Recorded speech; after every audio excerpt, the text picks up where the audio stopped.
The main point of Chicago Christmas 1984 by George Saunders is to illustrate the hardships of the impoverished in a major American city and how their dreams are bashed against the rocks of reality. While Saunders uses somewhat sophisticated words throughout the article, when describing the people in it, he uses very informal words like those highlighted in this text. Broke is an informal word that, contrasted with the surrounding more formal diction, makes those it describes appear uncivilized. Grunt supplies a disposable tool for someone else.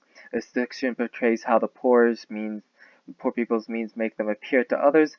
Saunders uses conversation, highlighted here, to describe the impoverished John's inability to realize his modest dream of shingling roofs.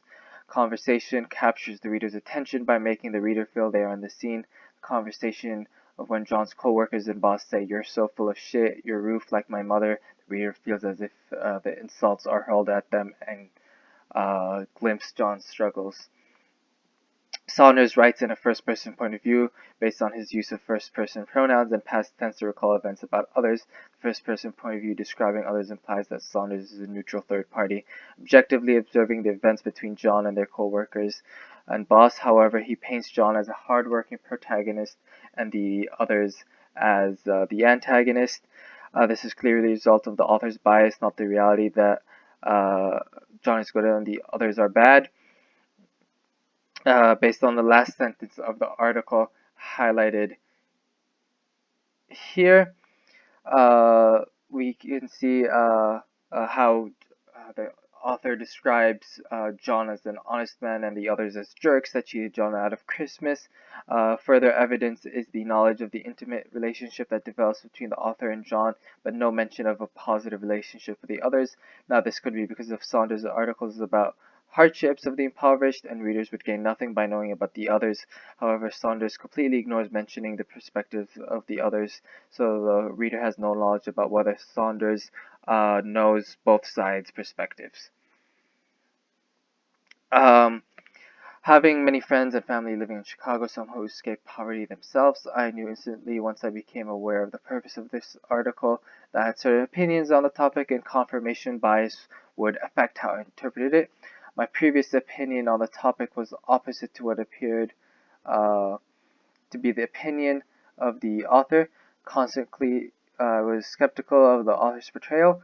For example, when the author describes John's family here, with no chairs, no couch, newspapers on the windows, John and his wife cuddled on a blanket. My entire interpretation hinged on John's circumstances being a result of his own decisions. His actions did directly lead to him having 14 children and their bills to pay. Personal decision-making and sacrifices were a big part of my family and friends' stories of their escaping poverty. Being aware of the essence of my biases and interpretations, I reread the article twice, once trying to understand to stand in the feet of the author and the other in John's feet. I somewhat successfully mitigated my bias by attempting to adopt a limited but different interpretive lens and forming a new opinion from all three interpretations. The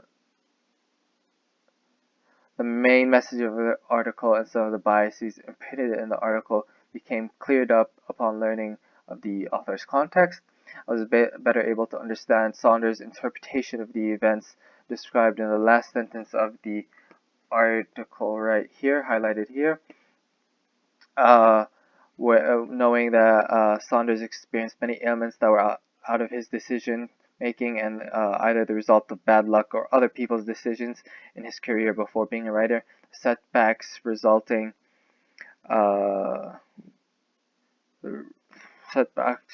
from his wife giving birth prematurely by 4 to 5 months twice, being bedridden afterwards, explained the author's sympathy for John throughout and helped me better understand the struggles John went through that were out of his control. When I had considered this highlighted text mentioned here of his family, I understood the other interpretation of a father sacrificing and working hard for his family.